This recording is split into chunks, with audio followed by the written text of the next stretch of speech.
रहे हैं ESPN 9 news और आपके साथ मैं हूं फिजा काज़मी।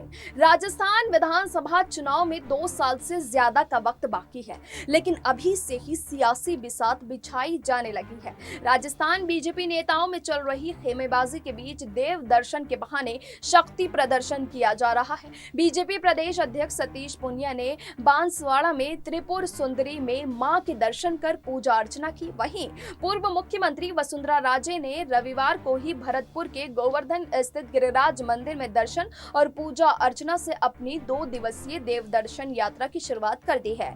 वसुंधरा राजे का आज यानी सोमवार को जन्मदिन है। उन्होंने अपने जन्मदिन से एक दिन पहले ही देव दर्शन की यात्रा शुरू कर आगे प्रदेश में सक्रिय होने के संकेत और पार्टी के विरोधी खेमे को भी मैसेज दे दिया है। हालांकि देव दर्शन यात्रा वसुंधरा का धार्मिक कार्यक्रम बताया जा रहा था, लेकिन जिस तरह से शुरुआत हुई है और जैसा इसका स्वरूप नजर आ रहा है, उससे साफ है कि यह यात्रा पूरी तरह से सियासी और शक्ति प्रदर्शन का जरिया बन गई है।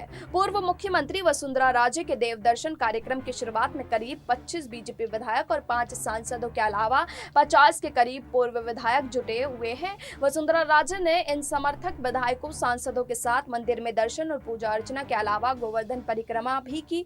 इस तरह से वसुंधरा राजे बिना सभा और रैली किए हुए धार्मिक यात्रा के जरिए अपनी ताकत दिखाने के साथ राजनीतिक संकेत देने के लिए कोशिश करती नजर आ रही हैं।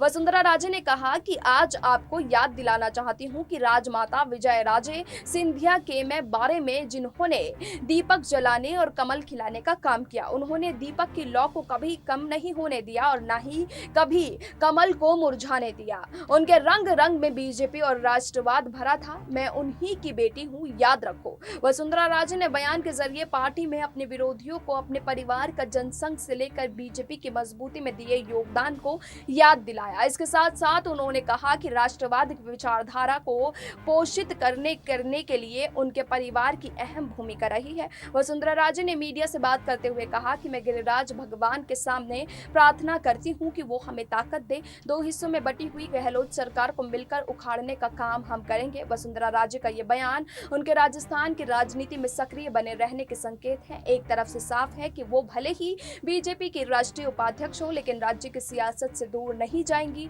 साथ ही उन्होंने ये जाहिर कर दिया कि 2023 के विधानसभा चुनाव में बीजेपी की ओर से सीएम के चेहरे के तौर पर वही होंगी। बीजेपी में सतीश पूनिया और राजे खेमे के बीच सियासी वर्चस्व की जंग छिपी नहीं है। बीजेपी के भीतर चल रही वर्चस्व की लड़ाई में भी इस आयोजन से बहुत कुछ तय होना है। वसुंधरा राजे भले ही कोई राजनीतिक सभा नहीं कर रही हो, लेकिन देव दर्शन के जरिए पार्टी नेतृत्व को सियासी ताकत दिखाने से पीछे नहीं हट रही है।